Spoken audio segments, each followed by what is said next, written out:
In a Wheatstone bridge, three resistors P, Q, R are connected in parallel in 3 arms, and fourth arm is formed by two resistances S1 and S2 in parallel. Okay, हमसे क्या बोला हुआ है यहाँ पर कि एक Wheatstone bridge है जिसमें तीन रजिस्टेंस, जिसके तीन आर्म्स में रजिस्टेंस कितने पी क्यू और आर, जिसके तीन आर्म्स में रजिस्टेंस है पी क्यू और आर। तो मैंने, चलिए एक काम करता हूँ, ये मैंने व्हीटस्टोन ब्रिज लिया, ये ये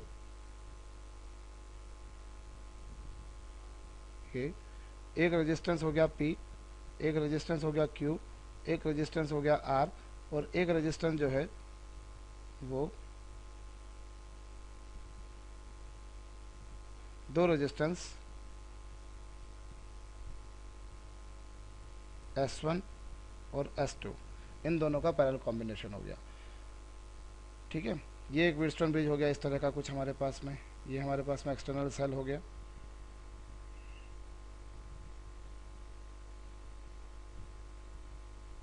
ठीक है, चार रेजिस्टेंस हमारे पास में होते हैं व्हीटस्टोन ब्रिज की आर्म्स में। एक होता है P, एक होता है Q, एक होता है R, और एक होता है S1 और S2। और ये हमारे पास में एक गैल्वेनोमीटर भी यहाँ पर जुड़ा हुआ है। अब हमसे बोला है the condition for the bridge to be balance. आपको पता हो बैलेंसिंग की कंडीशन क्या होती है? फॉर बैलेंस कंडीशन,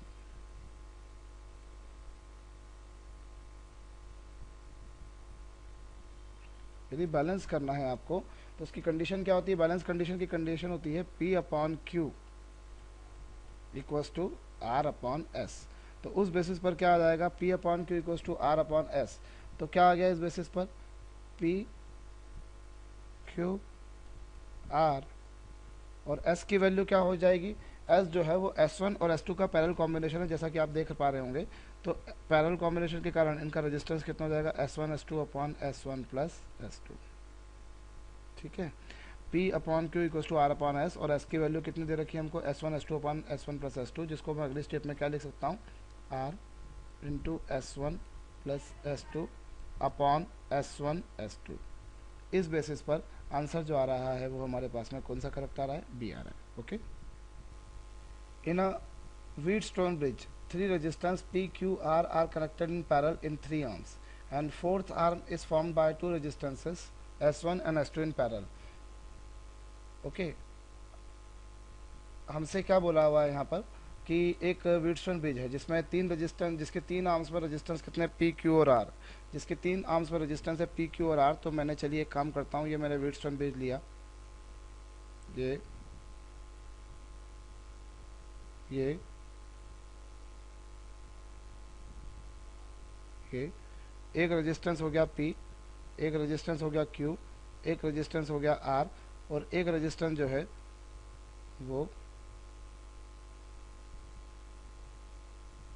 दो रेजिस्टेंस S1 और S2, इन दोनों का पैरेलल कॉम्बिनेशन हो गया।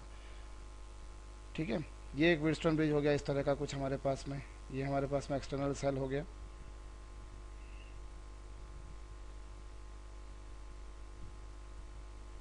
ठीक है, चार रेजिस्टेंस हमारे पास में होते हैं व्हीटस्टोन ब्रिज की आर्म्स में। एक होता है P, एक होता है Q, एक होता है R, और एक होता है S1 और S2। और ये हमारे पास में एक गैल्वेनोमीटर भी यहाँ पर जुड़ा हुआ है। अब हमसे बोला है the condition for the bridge to be balance. आपको पता हो बैलेंसिंग की कंडीशन क्या होती है? For balance condition,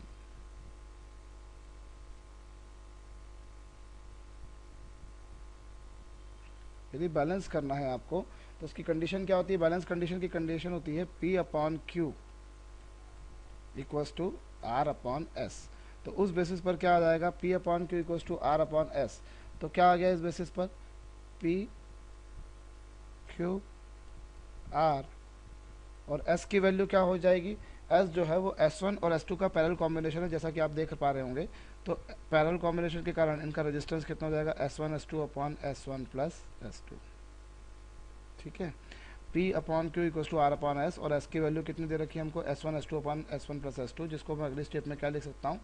R into S1 plus S2 upon S1 S2। इस बेसिस पर आंसर जो आ रहा है वो हमारे पास में कौन सा करेक्ट आ रहा है? बी आ रहा है। ओके।